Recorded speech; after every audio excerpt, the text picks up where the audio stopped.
रात का सन्नाटा कभी कभी ऐसा एहसास दिलाता है कि आप अकेले नहीं हैं।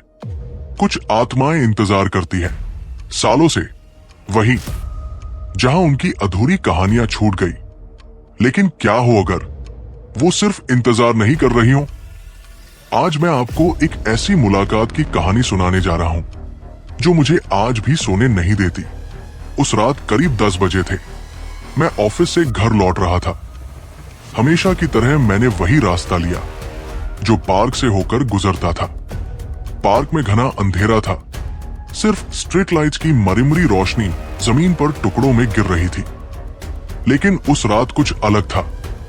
हवा बहुत ठंडी थी और ऐसा लग रहा था जैसे कोई लगातार मुझे देख रहा हो। मैं अपनी पसंदीदा बेंच पर जाकर बैठ गया। जैसे ही मैंने फोन निकाला, मेरी नजर सामने बैठी एक बूढ़ी औरत पर पड़ी।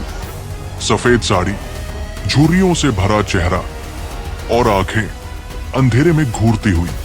मुझे नहीं पता क्यों, लेकिन मुझे लगा कि कुछ सही नहीं है। मैंने पूछा, आंटी, इतनी रात को यहां अकेले क्या कर रही है? मैं अपने बेटे का इंतजार कर रही हूं, वो लेने आने वाला है। मुझे लगा कोई आम बुजुर्ग होगी, लेकिन फिर उसकी आंखें वो एकटक मेरी तरफ देख रही थी। अगली रात मैं फिर उसी रास्ते से गुजरा। हवा और ज्यादा ठंडी थी। पत्तों की सरसराहट अब डरावनी लग रही थी। और तब मैंने उसे फिर देखा। वो औरत फिर से उसी बेंच पर बैठी थी, एकदम वैसे ही, निश्चल, अंधेरे में घूरती हुई। लेकिन इस बार उसकी परछाई नहीं थी। शरीर सुन्न हो गया। मैं जल्दी से पार्क के चौकीदार के पास गया। भैया, ये सफेद साड़ी वाली बूढ़ी औरत कौन है? चौकीदार का चेहरा पीला पड़ गया। कौन औरत? साहब, इस पार्क में रात को कोई नहीं आता। मैंने कांपते हुए पीछे मुड़कर देखा। वो बेंच खाली थी। मैंने चौकीदार से पूछा, ये बेंच, इसका क्या रहस्य है? साहब, 10 साल पहले यहां एक बूढ़ी औरत अपने बेटे के साथ रहती थी। लेकिन एक दिन उसका बेटा उसे इसी बेंच पर छोड़कर चला गया और कभी वापस नहीं आया। उस औरत ने यहां बैठे बैठे भूख प्यास से तड़प कर दम तोड़ दिया।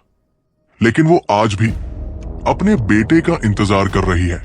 मैंने खुद को समझाया, ये सब बकवास है। मैंने जो देखा वो सच था। लेकिन जैसे ही मैंने पीछे मुड़कर उस बेंच को देखा, वहां कोई बैठा था, सफेद साड़ी में, झुकी हुई, मुझे घूरती हुई।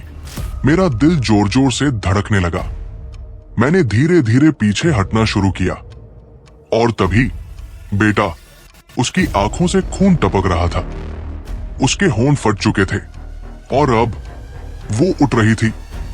मैंने भागना शुरू किया, लेकिन अचानक मेरी कॉलर को किसी ने खींच लिया। मैंने मुड़कर देखा, वो मेरे ठीक पीछे खड़ी थी। तुम भी मुझे छोड़कर जाओगे? कुछ आत्माएं कभी नहीं जाती। वो आज भी उसी बेंच पर बैठी है, किसी और की तलाश में।